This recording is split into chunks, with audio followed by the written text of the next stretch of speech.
Did you get a letter from the VA and you thought, what the heck did I do to deserve this kind of treatment? Or what are they talking about? We're going to cover some of those things that you probably have run into or you may run into in the future in this video today. Stick around. Hey everybody, my name's Steve. Welcome back to the channel. I am here as a veteran helping other veterans. Please like, share, subscribe. I don't want to go through the whole gamut of that, but it really helps get the word out about the channel. Let's jump in now. Today we're going to talk about how you navigate the VA disability process. It can be complex. It's not simple. Yes, the basics are simple. You need a diagnosis, you need an in-service event, and you need a connector. Those are the big three, right? The big three. But people will get, and I've done this, I'm just speaking from experience here. I put in a claim for a specific thing. I got back a letter said, you're denied. And here's the 46 and a half reasons why. Oh, by the way, here's some good things that you did, right?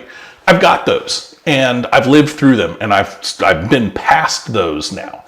And I'm hoping that by giving you this knowledge, you'll be able to get past them too. So let's jump in. Today, we're going to talk about 6 specific things. Number 1, misunderstanding the eligibility criteria. When you submit a claim and you don't provide enough documentation or evidence, you really miss the boat.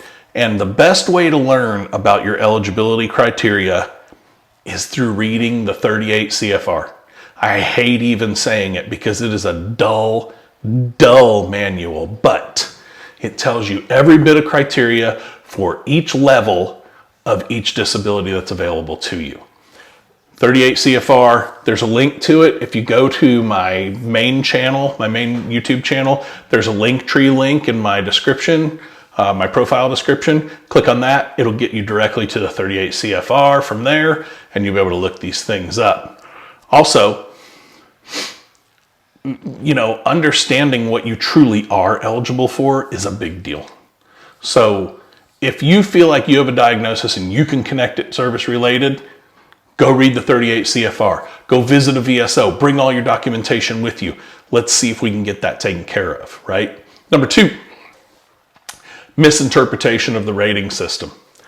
I think, it's just my opinion, because I've done it, that veterans miss out on a lot of ratings because we fail to look at all the conditions that affect us. We fail to really find all the symptoms, or we're just acting too tough to really say, hey, this really is affecting my life. Listen, stop that crap. You ain't got nothing to prove to anybody but yourself at this point, right? So, misinterpretation of the rating system. Hey, I thought this rating was for this and this rating was for that. Again, I'm going to point you to the 38 CFR, but I'm also going to point you to the DBQs. So if you're going in for a mental health one, bam, get you a mental health DBQ. If it's PTSD, get the PTSD screening DBQ. Understand from the 38 CFR what those different rankings are and pay closer attention because there are changes to mental health coming in 2025. We'll be covering that shortly, probably late January. All right, number 3, incomplete documentation. I think that I put in 4 supplemental claims because I didn't do my homework. When I first started this, I didn't do my homework. I put in 4 supplemental claims until on the 5th one, I realized, hey, maybe I'm not that smart. Maybe I should actually include all this documentation. So I had to go back and find all of the documentation to prove my claim. Listen, avoid that. Just avoid it at all costs. Go out, get all your documentation together, file that first claim, bam, get it over with. Number 4, we talked a little bit about this, but I'm going to tell you about it now. Society's interpretation of disability. I'm going to tell you veteran to veteran, don't give a crap about any of that. Stop worrying about what society thinks of you saying you're a disabled veteran. If you have a legitimate condition and diagnosis that is directly connected to your service, You have earned the right, according to the laws we have today and the government agencies that we have today, to go to the VA and get your disability. Secondly, if you're worried about how everybody will feel about you if you say you're a disabled veteran, don't tell them. It's none of their freaking business anyway. So quit worrying about what everybody else thinks. Lastly, you need to get good representation. And what I mean by that is take all the things that you see online and trust but verify, right? If you think that I'm off base on something, take that, get out to the manuals, call a VSO, do whatever you got to do and say, hey, this is what this guy said. And they'll say yes or no. Hopefully they'll say yes all the time, but they'll say yes or no. And at least then you can say, okay, how do I pursue this?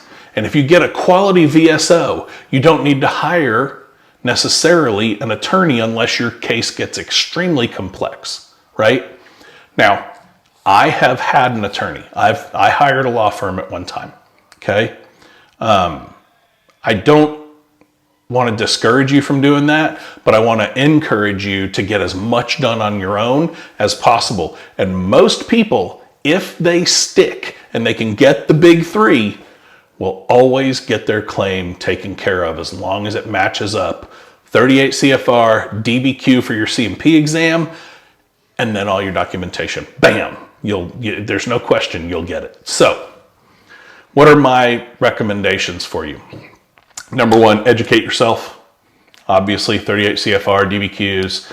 Understand what's out there. Watch other channels besides mine. I don't want to mislead you in one way or another. And call me out if I'm saying something that's incorrect, right? I'm a grown-ass man. I can handle it. Come on, bring it on. Number two, gather your documentation. I think I brought this up before. Listen, get all the documentation you have up front and just make it easy on yourself. Number three, consult with experts. That means a VSO. That doesn't mean me. I'd like to think that I'm helping you. I'd like to say that I'm helping you, and I really hope that I am helping you, but consult with some experts, get some VSOs. Next, file all your relevant conditions. Again, do not skip out on things that you don't maybe understand are connected somehow. Take all your diagnoses, everything. Try and figure out if it fits or not. And if it doesn't fit, put it in the doesn't fit bucket. And if it potentially fits, put it in the fits bucket and see if you can make it stick. All right? Last but not least, and I've said this before, and I think I've said it a lot, have patience. The VA is a slow, cumbersome federal government agency. We all know that the federal government loves to move really, really fast when it benefits them, not when it benefits us. So it's going to be slow. It's going to take time. Have some patience. Sit back, relax, enjoy a nice glass of water or whatever you drink on the back patio and chill for a while because they're going to take their time. All right, if you like this video, like, share, subscribe. Like I said before, I appreciate you hanging out with me. Take care and Happy New Year.